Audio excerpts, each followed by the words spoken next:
to WomanEyes the Podcast with Faven Legit.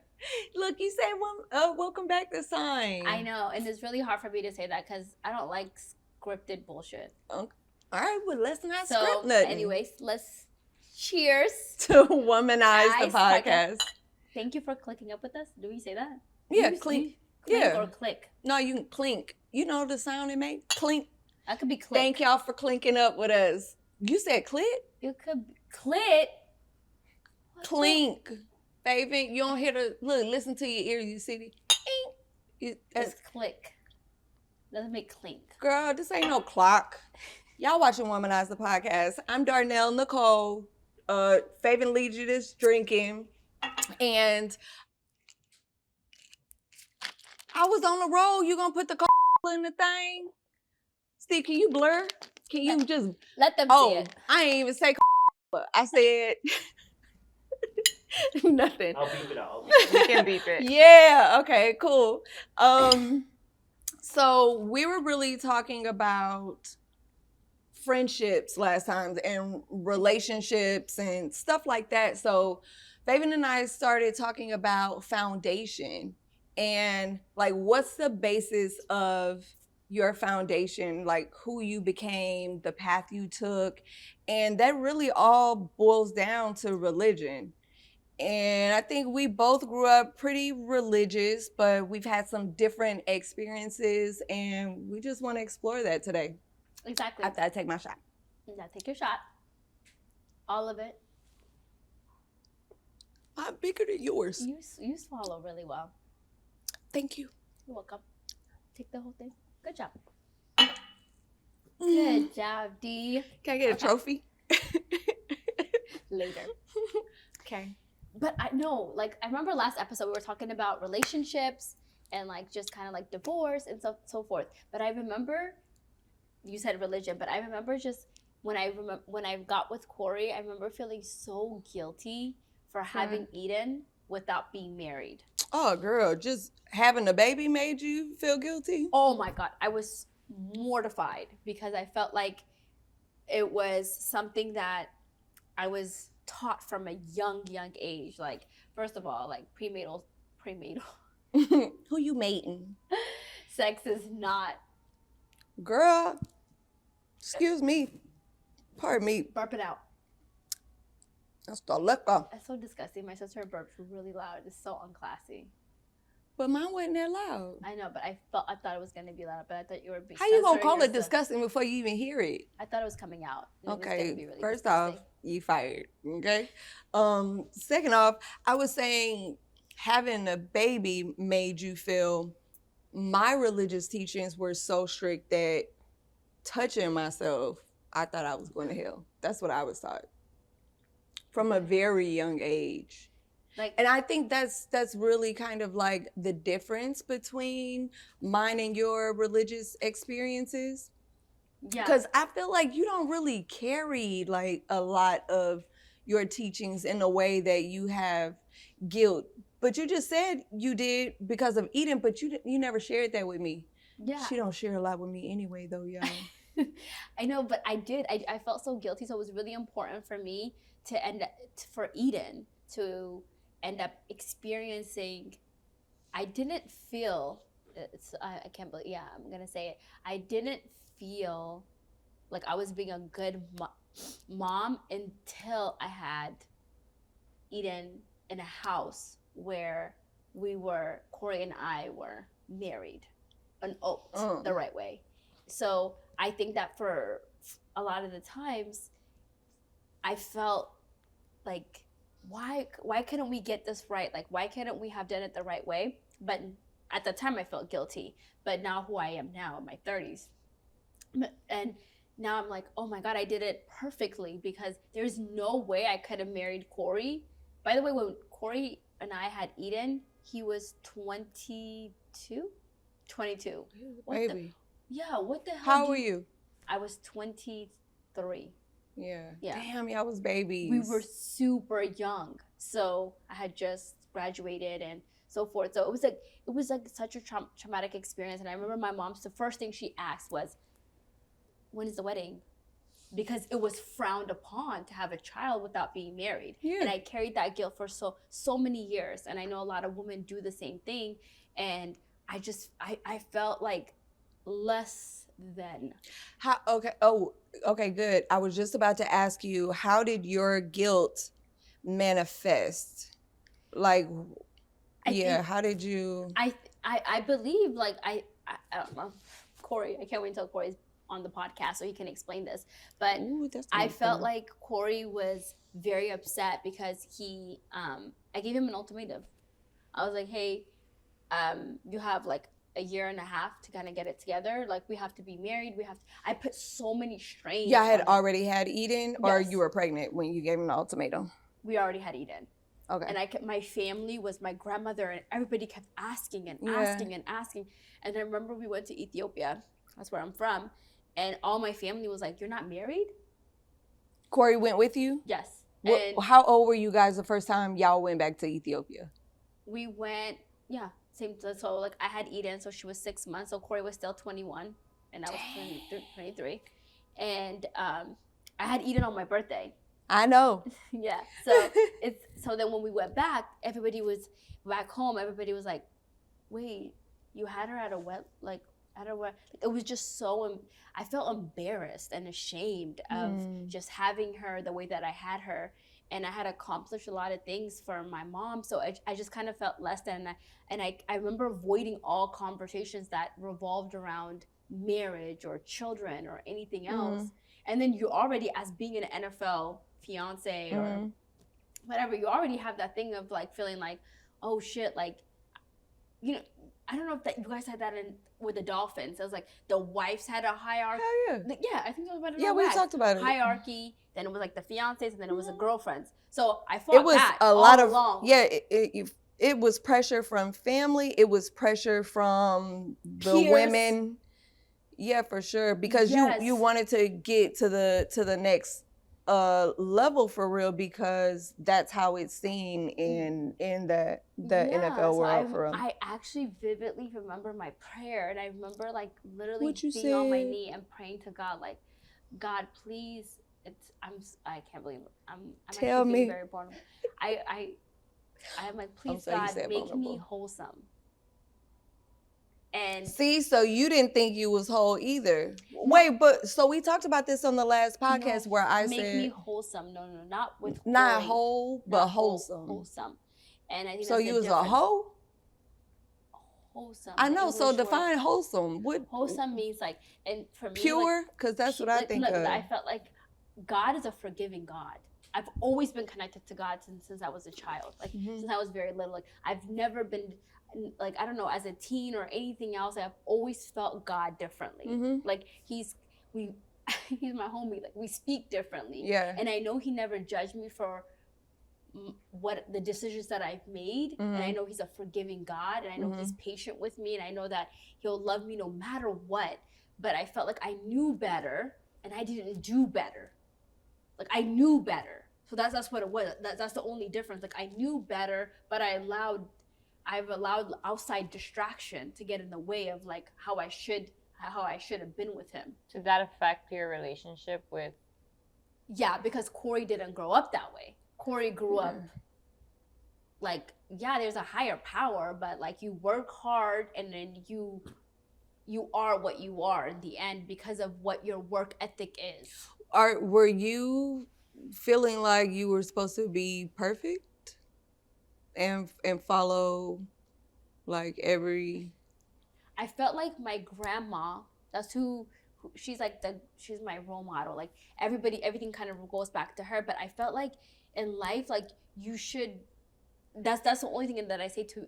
Like I knew better. Like I felt like You keep saying that. What does that mean? You knew better than what? I Than knew to have better. sex out of wedlock? not only What? to have sex out of wedlock, because I don't believe like that God would judge you and you're not gonna go to hell for that. But I knew better to say that like, hey, like I should have created like a life where my husband and I could have been married and had Eden. I could have waited to have Eden. Well, Meek. And I could have waited to have Eden. Never mind. I feel like that's a higher up. Did you feel like people judged you because you had a child out of wedlock? Yeah. 100%. I felt like people judged me, and I mean, they told me. So it wasn't like I was thought it and it wasn't really happening, because like my family told me like that's very important to like who we were as a culture and like what we stood for, and that I should make it right. Was it just your family, or it was your friends too? My friends too. I think Your a lot of peers people too? and my peers too. Yeah. What friends told you that? A lot of people that I associated with were like, hey, like, you know, like you guys should like move on to the next level and like do this X, Y, and Z. So I felt like the pressure all the time. But then I also have like a lot of pressure within myself to like meet certain expectations. So I don't know if like sometimes I made that shit up in my head, but then every time I stepped out, it was like, you know, my mom would be like, hey, like, you know, it's time for you to progress to the next level. Like, it's time for you to do this. It's time for you to do this. So I took that, I internalized it very much. And I really wanted to do right by Eden. And I wanted to give her a life that I had, and that was expected of me, or anything else. And I think that it was, like I said, it was wholesome, that I felt like, you know, my pastor had explained to me that like... Your pastor? My pastor. Did I say pastor? The grass told you. What they tell you? Yeah, my pastor was very passionate about this shit. He was like, hey, figure this shit out. That's what your pastor said? Not shit. Maybe he didn't say your shit. pastor do be cussing. The one that married y'all? Yes. I like him. He's amazing. He's so cool. What's his name again? Pastor Miles. That's right. He's okay. amazing. And he has no like judge zone. Like he's really like the it factor. But when did he come into y'all's life? And I feel like God really like put me through all the tests and trials and all this shit just for him to figure out like who I really truly am. And like he really kind of found like me. I don't know, he didn't give up on me. Like if I told you guys like from the jump like where I came from, like, you know, from a third world country, and he handpicked me to come here and make a life for myself. Like I literally get goosebumps to this day, because when people like tell me they don't believe in God, I'm always, I'm not exaggerating, I'm fucking mind blown. Yeah. Because I'm like, what? Because you could, when I go back and visit back home, I'm always like, what? Like you chose me to come to be here and make a way out of myself. Like when you see what they're given, and every chance that I get, I allow my kids to go to back home to see where we came from. And so I know that there's a God that loves me so much that he saw something in me to make me great. So that's why I always say, every chance that I get, I fast. Every chance that I get, I give him thanks. Every chance that I get, I cry to him so loud. So when you say like I don't cry, it's not because I don't cry to you or whatever. I weep to him because I know that, no offense, but like you can't fix my problems. That's facts. But he can fix my problems. He can find me. He knows my weakest moments. Like he knows what my heart means. He knows what I'm going through, and he still finds ways for me to be the person that I am today, because my mom had to walk with no fucking shoes to school that was 7 miles away. You know what I mean? Like my mom found a way to make education number one. Like my family has struggled to be where they are today. So when they say there's a new opportunity and there's new wholesome, 100%, that's 100% facts. Because I feel like Lizzie and I, that's the producer's name, we were just talking a few minutes ago, like I put my daughters are in private school right now. Mm-hmm. So sometimes when I'm driving down the street and I'm dropping her off, I get goosebumps. Yeah. Because I'm like, damn, like I'm giving you an opportunity that I never had. Yeah. That's only came from the upper power. Like God loves me so much that he found like me from a place where I wasn't even supposed to be here. You know, so I have a different appreciation for America. I have a different appreciation for, number one and most of all, for God. Mm-hmm. I have a different appreciation for a single mom that raised me. Mm-hmm. Like my mom gave up everything that she's ever had so I can have an opportunity to be successful, to be driven, to be motivated. And that the only thing that keeps me alive, even with my husband right now, is God. Because in the beginning of our relationship, my husband, he was very promiscuous. So I think that's what people didn't know about him. But I also don't believe that he grew up like the same way I did. So can you expound on that a little bit? what? What you mean? Okay, he didn't grow up the way that you did, so he was promiscuous in y'all's I felt like it was relationship. cool to have multiple women. It was cool to have. Is that a result of that? That's a result of how he grew up. Was Corey like? Corey was very much. Was he raised in like a religious household though? No, Corey was raised like, hey, hard work pays off. You work really, really hard, and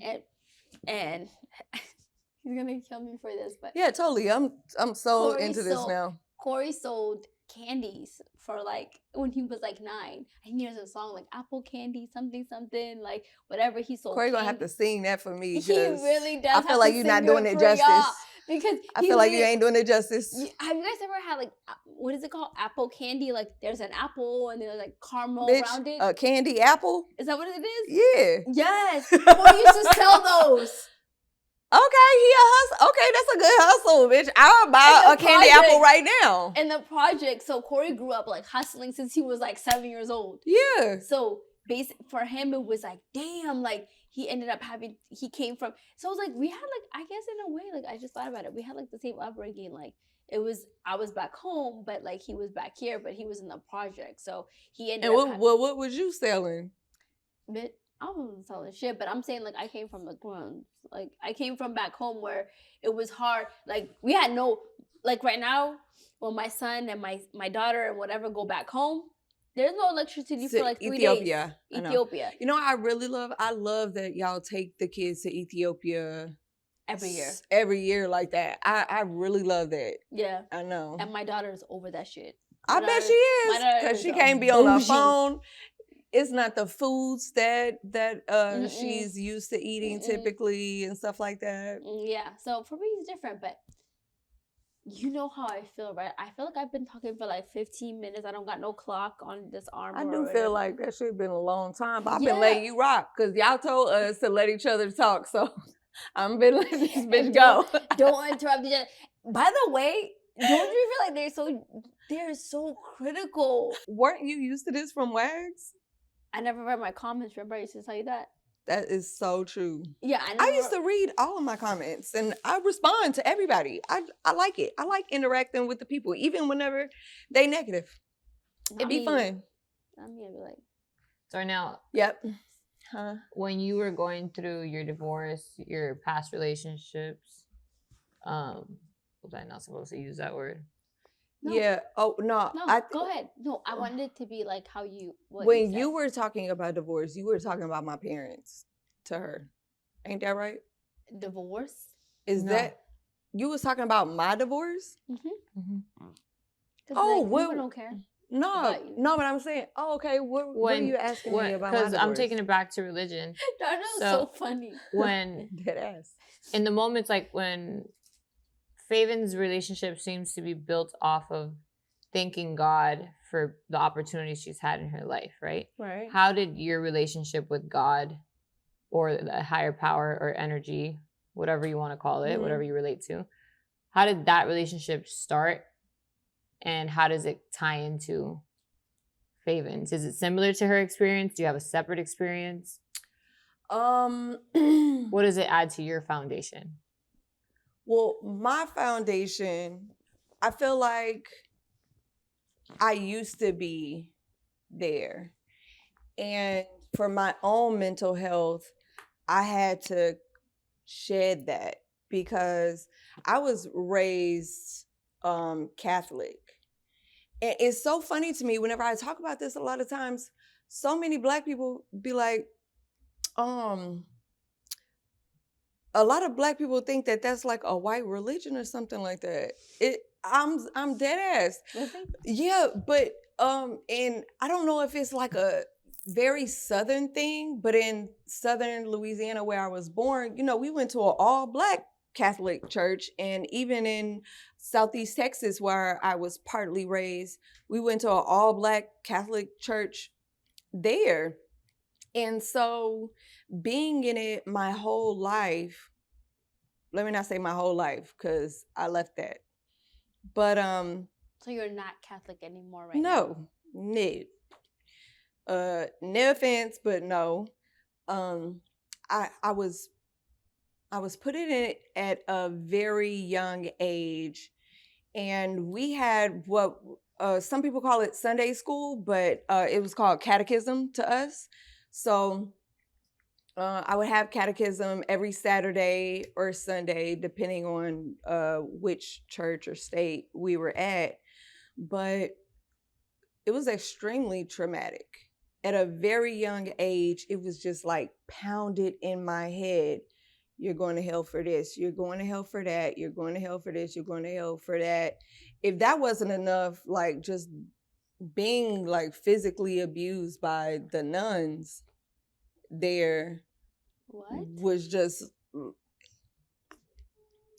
it's hard for me to put it into words. I really need a specific question because I feel like how would the nuns abuse you? Moments are just like, how would the nuns abuse you? And why would they abuse you? Because the only nuns I knew was like on, what is it, Sister Act? Is that ignorant? Yeah, no, it's some real life nuns out there, and they be thugs. They be hardcore. Really? But they don't be getting none. So now that I'm older, I'm like, dang, yeah, they don't really have that release. So yeah, because they remain celibate for God throughout their lifetime. That's what they supposed to be doing. Is that why you felt like you were 50% when you entered the marriage? No, I felt like I was 50% because that's what Catholicism taught me. That's what I was taught as a child. But going back to what you asked, the nuns I felt particularly singled out because they would tell me, you know, it was a sin to look in the mirror more than once a day. And that contributed a lot to me being very self-conscious about myself and not wanting to sin, not wanting to be wrong, because everything they said, you know, is you're going to hell. And whenever you tell a child that at that young of an age, you teach them to walk in fear constantly. And that's what I've done majority of my life. And so the nuns, they would beat the shit out of my knuckles with rulers. They would hit you? Yes. Girl, we would get paddled at church. Did nobody else get paddled? You got paddled, Steve? Steve got paddled. You did? I would get paddled. They would walk by the desk at catechism, which is Sunday school, and beat your knuckles with the ruler. Like if you weren't giving the right answer, or because in Catholicism there are certain things you have to learn. One of the prayers that you're required to learn is like the act of contrition. Oh my God, I'm sorry for my sins and choosing to sin and failing to do good. I've sinned against you and your church. I firmly intend, with the help of your son, to make up for my sins and to love as I should. Amen.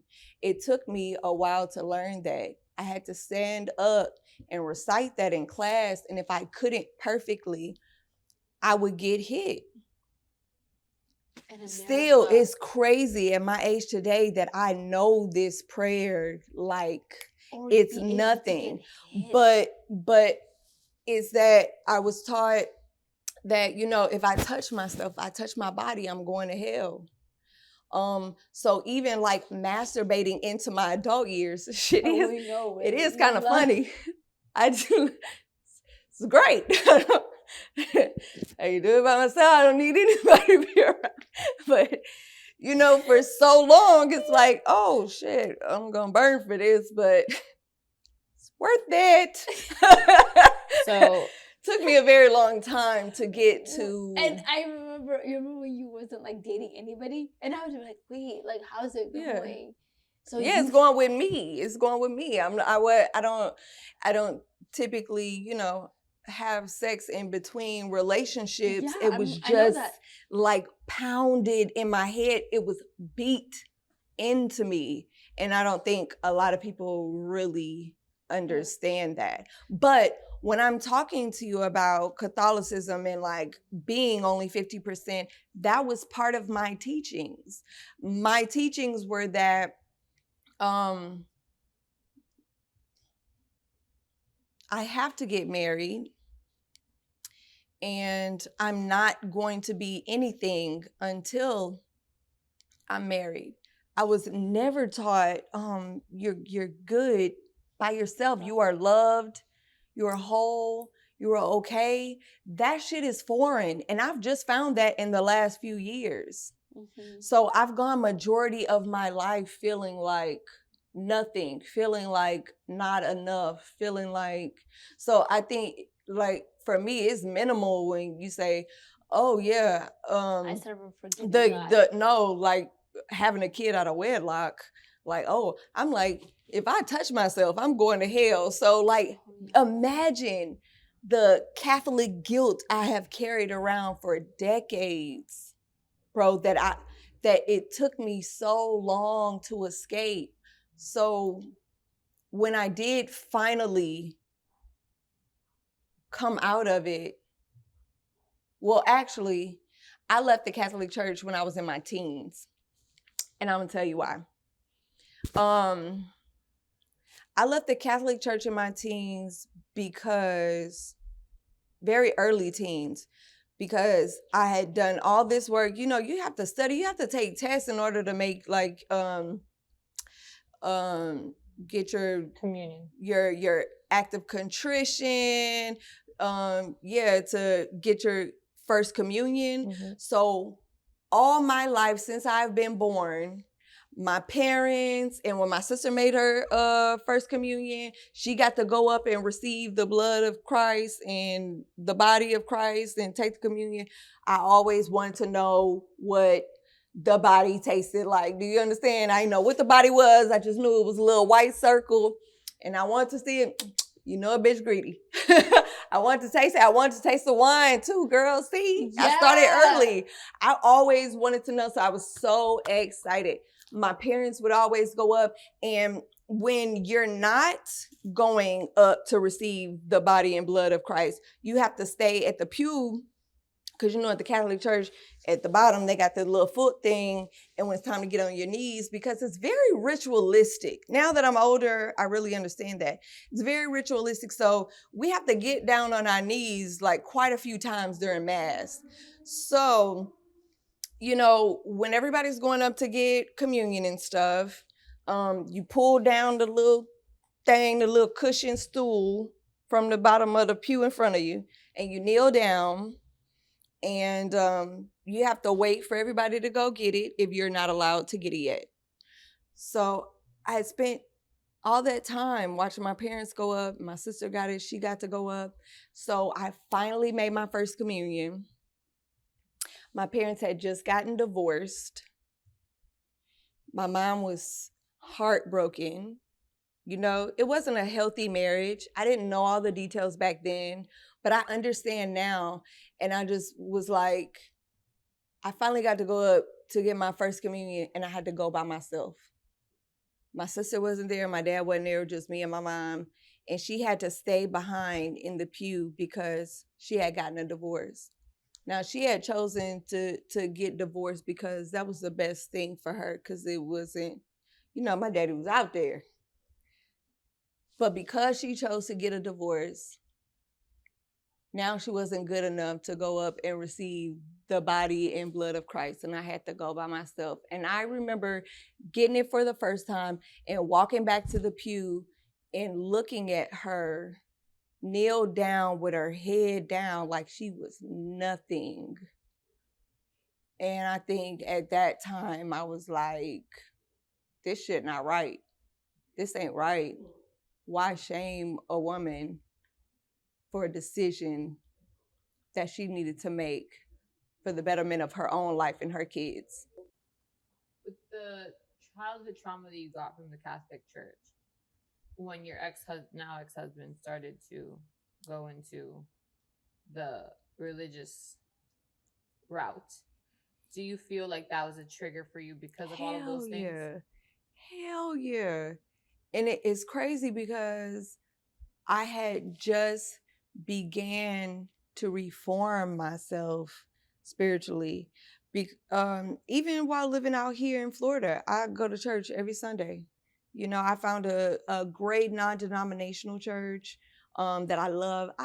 And I love my pastor. I love his wife, Lisa and David. I love y'all. But 2019, I feel like, yeah, that was 2019. I got a revelation, and I realized that I had so much religious trauma that I needed to face and restructure in my head that I had to stop. I had to stop going to church. I had to rename my God. I had to break everything down that I had been taught so that I could feel comfortable with my Creator. That included renaming. I stopped saying God, and I stopped referring to God as he, him. I genuinely don't believe in a God as a sex, a male, female. I believe in God as an everything. So I started saying spirit. So now when I say spirit, that is your God. That's everything. But I remember being a little girl in my Catholic church and my grandma's house. Everywhere I went with this white Jesus, and always wondering, I wonder if he loved me like he loved all the white kids. I remember that thinking like, damn, I wonder if, you know, if he feels the same way about me that he feel about this And little he white girl or does. whatever. And I needed to stop saying Father, please, Father, help me, Father, save me. Because the picture I would have in my head was this blue-eyed, dirty blonde, surfer-looking guy that I would always wonder if he genuinely loved me because I wasn't a little white girl. There was so much, you know, that I had to release. I had to stop picturing him as a him. I had to just start picturing light. I had to start picturing just in everything. And that I could focus on that as opposed to this picture that I was given when I was a kid. Faven, how does that make you feel when she says that? Yeah, I'm like, I think God is a him. You think God has a penis? Yes, I think God is a him. And what do you think? And I think God is, like, when I hear you speak, I can't stop to think that, like, wow, like, I'm so sad that you didn't get to experience the God that I serve, because I think God is a forgiving God. Like, I think God do you think your God is different from my God because my God doesn't have a penis? I think that my God is a forgiving God. I think my God wouldn't have judged your mom for divorcing a man that wasn't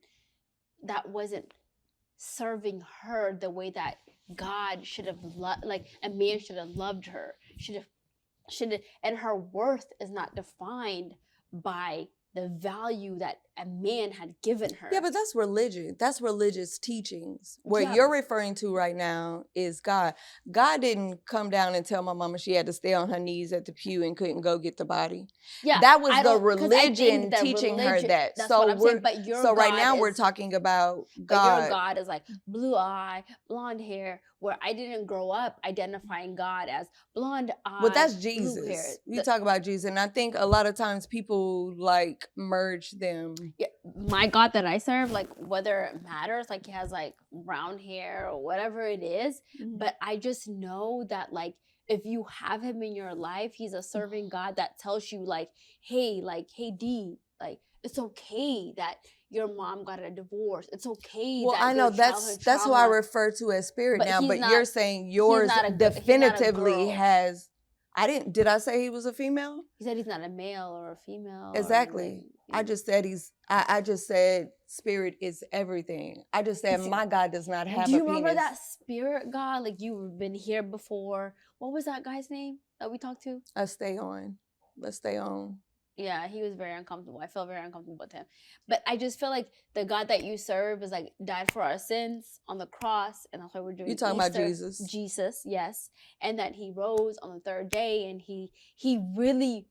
Like, yeah, but I'm talking about God. Yeah, that's his I feel son like, in his spirit. But you're like merging them. You saying your God No, died. because you're saying like, oh, my God, like, or Jesus didn't, like, he could be it's kind of, you know, Ariana Grande.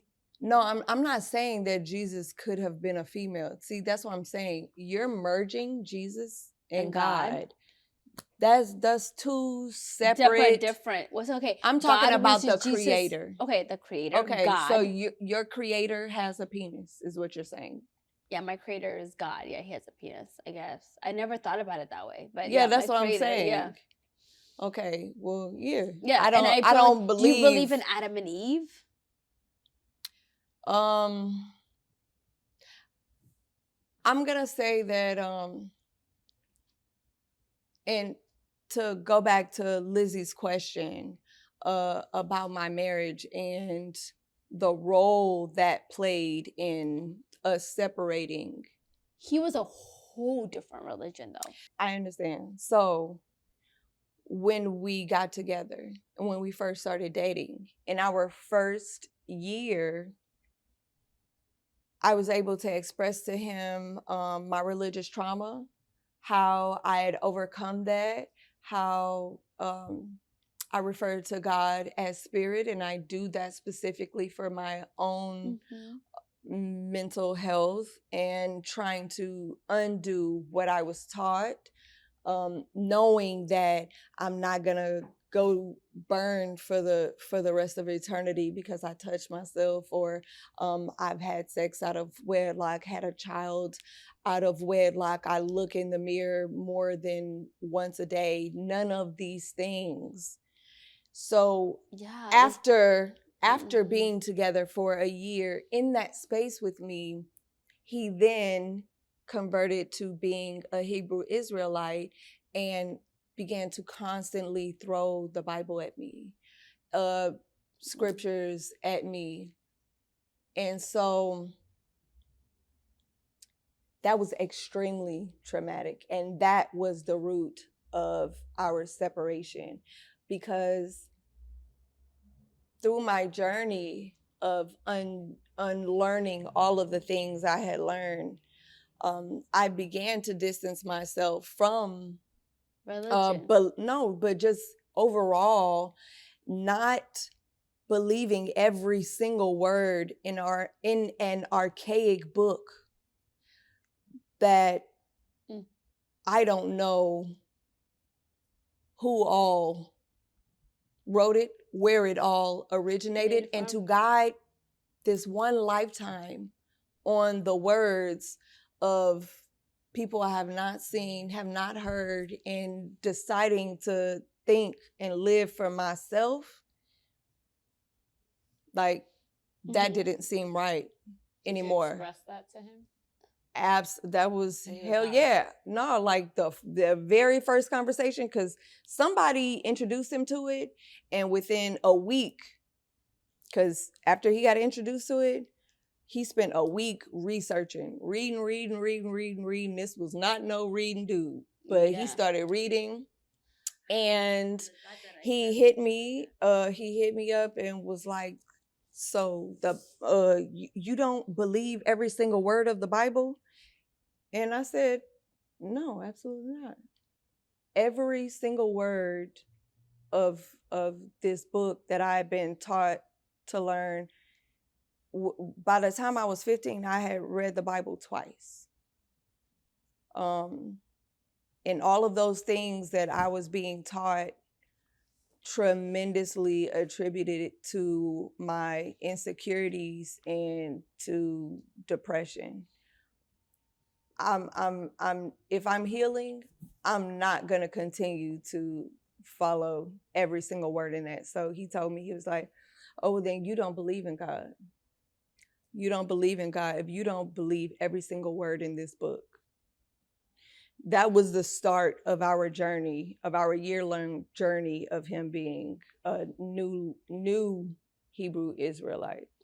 Yeah, but then I completely understand what you're saying and how you feel, but I feel like the God that I serve personally within myself You keep differentiating. is not, because I don't serve the same God that he serves. Oh, Because- no. We don't serve the same God, because my God is a forgiving God. My God is an understanding God. My God knows your heart and what you've been through, and my God understands. My spirit does too. I think the only difference in our Mine and yours? Yes. Your God and who I refer to as spirit? Yeah, I think like you said, like you've been here before and then you can come back, and then when you die and whatever. You're talking about reincarnation. Reincarnation. So you don't believe in reincarnation? I feel like when I die, there is a distinguish of like going to heaven or hell.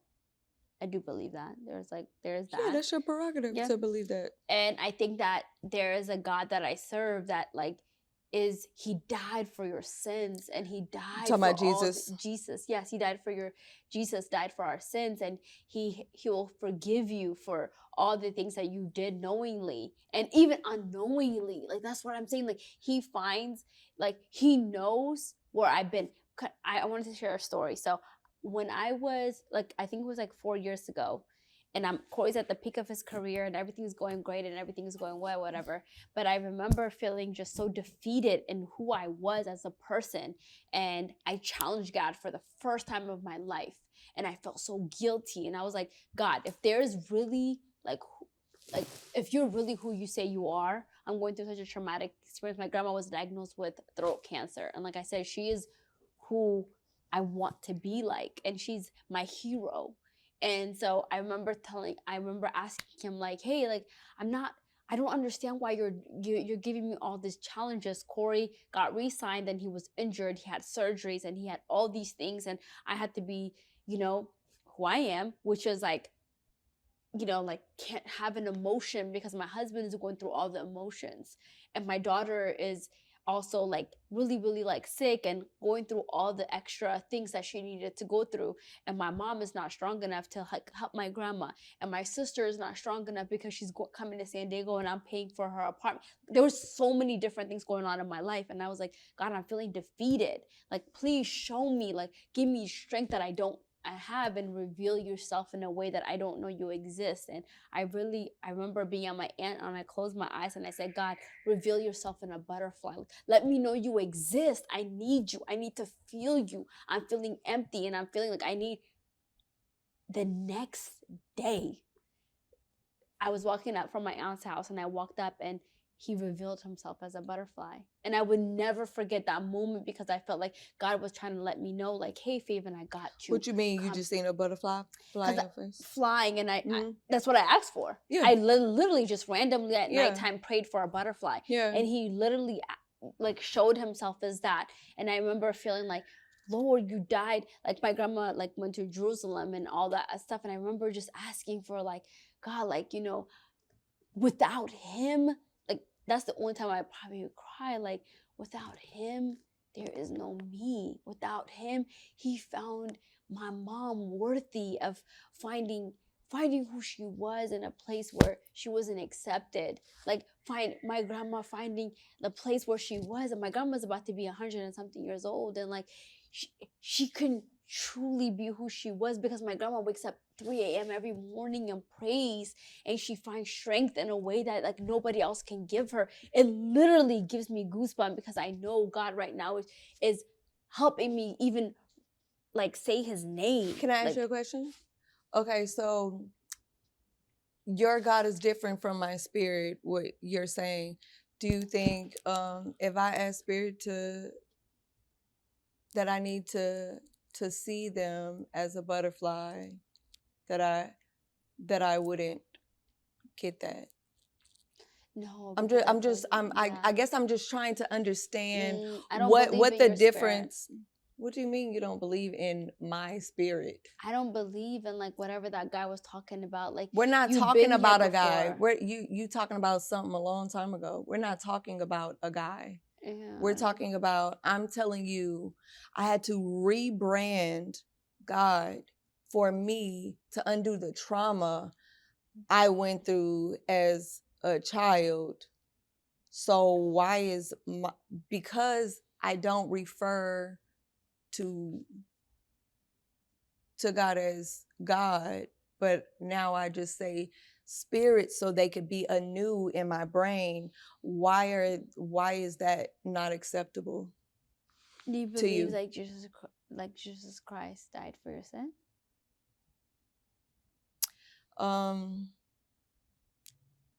To be honest, Mm-hmm. I don't know. And that isn't even my focus. I feel like I came to this world to learn lessons and to bring light and to go through things to blaze a path for people. And I don't think that has to do with anything else. I think that's good enough for me. But I think that like we just don't believe in the same religious. Yeah, but I think yours is the only one coming off judgmental. No, he's not And judgmental. I think that I'm not talking about he. I'm talking about you. No, I'm not judgmental. I really honestly believe that you could eventually believe God doesn't judge you for what. I've released that. Okay, so that was years ago. You just believe in different spirits, and like whatever. No, I believe in a creator. Okay. I just renamed my creator. That he's not a he or she. Right. I think, yeah, I don't think it's important, the sex of it. And I think that what is important is that it ain't about my sins. It's not about forgiveness. It's about, I'm human and I came here for an experience. I came here to make mistakes. That's not a sin. I came here to make mistakes so that I can learn, so that I can become better and I can get to a higher frequency and I can go on after that. Yeah, we So you just gonna die and go to the pearly gates and think you're gonna have a mansion waiting for you in the sky. I believe that there's a higher power and you think, and that's where you're gonna be forever, because you live once, and then your objective is to be perfect in living perfect. Once and then die and then go to heaven. There's no such thing as perfect. I always tell my kids, practice makes permanent, but there's no such thing as perfect. It's okay. There's no such thing as perfect. Practice makes permanent. And I think that we as humans come here to encounter experiences, but God guides us through it. That I So if I said that same sentence and I said, yeah, and spirit guides me through, spirit. And in my heart, I promise you, D, I'm not judging you for it. Does it make me uncomfortable? What Yes. part of it makes you uncomfortable? Just because I refer to them as spirit and not God, that makes you uncomfortable? I think every time I think of spirit, I think of that guy. What is context to? Yeah, no, you have Who's to stop saying that. Yeah, but listen, we're not showing that episode. You keep saying that, and we can't do nothing with that information. Okay, well, there's like a person who went on the show. Any spirits, any type of people who believe in like spirits. Well, like what are they called? Well, he was a medium. Psychic or medium. He's a medium.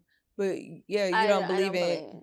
I think certain people have the gift to like channel God differently. So then what are angels? Do you believe in if your loved ones, your grandmothers, great grandmothers, Yes. when they pass, they come to visit you? 100%. So you believe then in angels? Angels. I You believe believe in in- angels. You understand what she's trying to say? She just changed the word. It's just She's a given word. a similar word. You're saying water. She's saying H2O. Thank you. She's saying Pepsi. You're saying Coke. You're saying God. She's saying No, Spirit. but she said that she doesn't believe that Jesus died for our sins But and then- he rose the third day. She doesn't say that. She said that she believes in spirits. That's not the thing that, and I'm not. I judging her for didn't that. just say I believe in spirits, although I absolutely do believe in spirits. What I'm saying is that I'm not guiding my life by the thought that thousands of years ago maybe someone died for my sins, but my life Of no course he longer did. can I finish? Yes. My life no longer revolves around the word sin. Do you know how much shit I went through because sin, that word was pounded in me so much. I beat myself up so much because I'm like, that's a sin. That's a sin. That's a sin. I'm going to hell. I'm a bad person. I'm not a good person. I'm not revolving my life around that anymore. But the God that I serve forgives you for those things. You're only looking from your perspective. I don't care what you're talking about, what your God is forgiving me for. I'm not asking for forgiveness from your God. What I'm saying is that what I have learned and what I have grown into is that I'm so grateful to have a creator, to have spirit, and I'm grateful for the opportunity to be here in this lifetime and to make mistakes and learn from them and grow and then show other people how to do that as well. You keep throwing in sin when I'm telling you that's a trigger for me. Forget sin. I'm saying as a human, I'm going to continue to make mistakes. But what I'm also going to do is continue to learn from them and continue to show people the way. It's not about who died for my sins or who's going to forgive me. I forgive me. I can understand that, but I think that, like I said, I'll go back to it, that I think that the God that I serve doesn't judge you for those things. Somebody want a shot? Anybody else want a shot? Can we be fair would it be fair to say, due to the relationships that you had with your higher power, God, whatever each one of you would like to label it as, your upbringing with those specific, you with the Catholic Church, was a traumatic experience, correct? Yeah, very. Faven's Orthodox Christian relationship with her religion is light and love and airy, right? Yes. So you both have different experiences in your religion's beliefs, but you both still believe that you have a guide. Yeah, I have a higher power, and I'm not like I don't place judgment. Do you feel like on she's people. judging you? Absolutely. I feel like there is a lot of judgment in her tone, and she's And lacking in Darnell, self-awareness right now.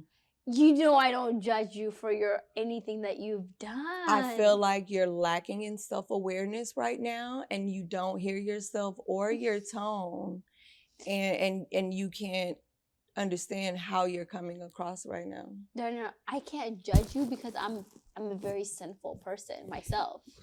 So why are you sinful? Because you're not I made sinful. You're a human being. And listen, did you come out the cooch and somebody gave you a rule book and was like, hey, on Tuesday, this is what you got to do. On Wednesday, this is what you got to do. On Thursday, for your entire life? No.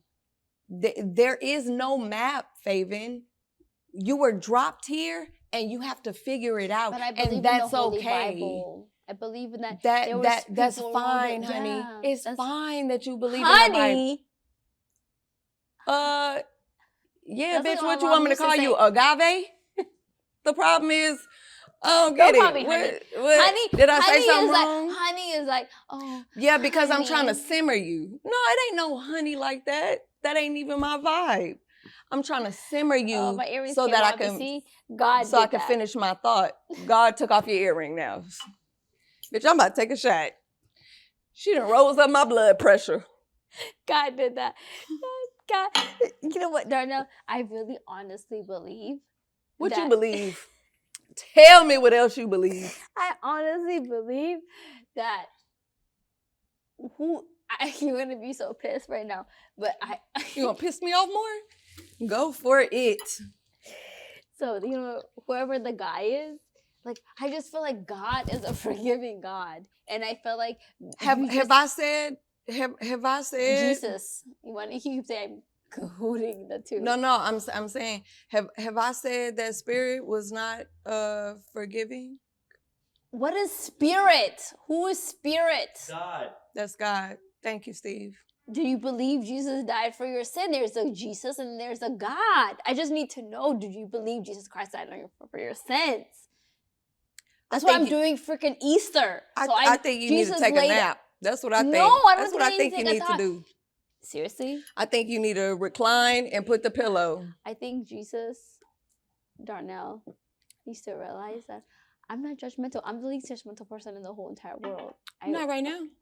I'm not judging you for not being freaking spiritual or Girl, whatever you are. your legs is crossed and your fingers is crossed, and No, you over you here make me sitting uncomfortable. here. I say like, she makes me uncomfortable. It is my right to feel I'm making you uncomfortable. By the way, you guys, when we filmed 2 years ago, Darnell had this guy come on and he told me. Tell him. Lizzie, what did he say 2 It years was a medium. medium. And that he said that like he spoke about different lifetimes. He spoke about living in Arizona, and then he felt like what made Faven uncomfortable was that he said that he was performing an exorcism. Fuck no. Right. Excuse my language. You see, God, I already know he forgives me. Right, but then he clarified what he meant by exorcism, because people have thoughts about what an exorcism is because they watch movies. And you thought that a bitch was at the house with her head going around like an owl, throwing up all over the place. That's what you thought. And what he said was, can I finish? Can I finish? I found my child. Can I finish? Can I finish what he said? Yes. He said that all of us have the capacity to receive bad energy, bad spirits on our back. It is okay to have somebody come in and relinquish that. It is okay to have somebody come in and cleanse you of that. It's not the exorcism that you saw in the movie theaters. But when it comes to religion, you cling on to little things and you shut your ears off. You sit there and you smile and you look somebody in the eyes like you listening to them, but you're not, because as soon as they finish, you say, well, Jesus Christ. And yeah, exactly. He loves you, D. Thank you, Jesus. I'm glad you said that. On one day you're not listening to what I'm saying. I'm listening. To play devil's advocate, and I'm Switzerland in this situation. I'm Switzerland in this situation. But the same way that you feel judged by Faven, I feel like you're kind of judging her for sticking to her belief systems right now. I'm really not. I'm not judging her for sticking to her beliefs. Judging her for judging you. You feel like she's judging. Yeah, I feel like she's. I feel like she is. I'm not judging you. I literally just said my opinion. Okay. What's his fucking name? What is this guy's name? His words and then his actions. What is his name? And then what are medium? We're calling medium. The medium guy said he went to Arizona and found his son, and he moved to Arizona so he could be with his son because he felt like he seen him in his earlier life and whatever it was. I don't have to believe in that. I don't believe in that. Who is forcing you to believe in it? No, but you're telling me like, oh, these mediums and all. Who's saying all these mediums? You said that. You said that you believe in spirits and all that. I do believe in spirits. You believe in angels? I believe in angels. Oh, so if I say that my grandmother is my spirit guide because you refer to your grandmother as your angel, then you're right. My and grandma I'm not. hasn't passed away yet, so she hasn't. No, I'm just saying in general. Give an example, okay. Yeah. So because you would call your loved one who passed over an angel, and if I referred to them as a spirit guide, somehow yours is No, and mine is. Darnell, I'm literally telling you this. Okay, let me tell you. Okay, tell me. Let me tell you. All right, what's up? I believe that Jesus Christ died for our sins. And I believe the children are our future. Girl, get out my face. You keep saying the same thing over and over again. We don't agree on the same thing. And that's fine. We don't have to. But you keep saying I'm judging you. I'm not judging you. Because guess what? I make you know what mistakes comes every off as day. judgment? Every time I try to talk to you and give you my point, you keep repeating the same phrase over and over again. But You am I see, judging you? it's not getting to me. Am I judging you? That feels like judgment, I bro. promise I'm not judging you. Because I don't have no bone. Okay, I don't know what you want me to do with these words, bro. Like, okay, all right, what do you want me to do now? I feel incredibly. Seriously, Mhm. if I can articulate myself the best way that I know how, Okay. I would have been like, hey, you know what, D? I really, really feel bad that your mom didn't get, like, what I'm stuck on right now is that your mom didn't get to walk with you to do communion Right. the day because she was just divorced. Right. Like, that's what I'm telling you. The God that I serve Thank you. wouldn't have judged your mom for that because guess what? She didn't even. Mine either. Yeah, but just call it maybe two different things. We can agree to disagree with that. Thanks. That's what I've been trying to do the last skinny No, minutes. But you kept saying I'm judging you for that, and I never judge you for that. I'm not judging you for nothing because guess what? I make mistakes. I feel like you got short-term memory loss. You acting like Dory. The only thing I'm judging you for is judging me. What? Hey, you have that right, bro. Okay. It's like That's we're fine. going for two different things. Like, Yeah, and that's Trump, okay. Biden. I don't feel no kind of way about what you believe. I'm not Yeah. belittling anything you Wait, believe. I'm just Darnell, telling you what I have feel. a question. Yes. When you've told me things about your ex-husband, whatever, Okay. have you felt like I judged you on that? No. Exactly. Never. Because why? I really, really hope that I allowed you to feel that I'm empathetic towards your situation and I'm compassionate towards your situation and I've given you grace because that's the God that's what He gives me. Thank you for giving me grace, Almighty Faven. Oh, I appreciate it. Seriously, I really feel like that, and I really feel like that. I think a lot of people get like, okay. Let me refrain. I feel like it serves me purpose to serve a God that I believe in all the things. I actually believe in it. Not my grandma, not my mom, not whatever. I fast because I truly believe like I want to get a stronger connection to Him and that He can speak to me in a way that I can't even begin to understand. I love that. Yeah, I and love that for you. And I really honestly want to do right. And I feel like it gives me strength that I don't have. It gives me comfort that I don't even know where it comes from. Sometimes I've been pouring out of an empty cup and He fills my cup. But you keep referring to Him as your God as an opposite to my spirit. So listen, can I speak? Mm-hmm. I love that for you. I love that you have that and you've had that from birth. I have had to rebrand mine and rebuild a relationship. It's a different experience that I am going through. And just because it's different from yours does not make it less than, does not make it inaccurate. Because at the end of the day, I feel loved. I feel grateful. I feel privileged to be where I am and to be the person that I have grown into. And it's all coming from the same place. And it's okay if the names are not the same. And that's all I'm telling you. Mm-hmm. I can agree. You agree with me? Mm-hmm. All right, take your shot then. Okay.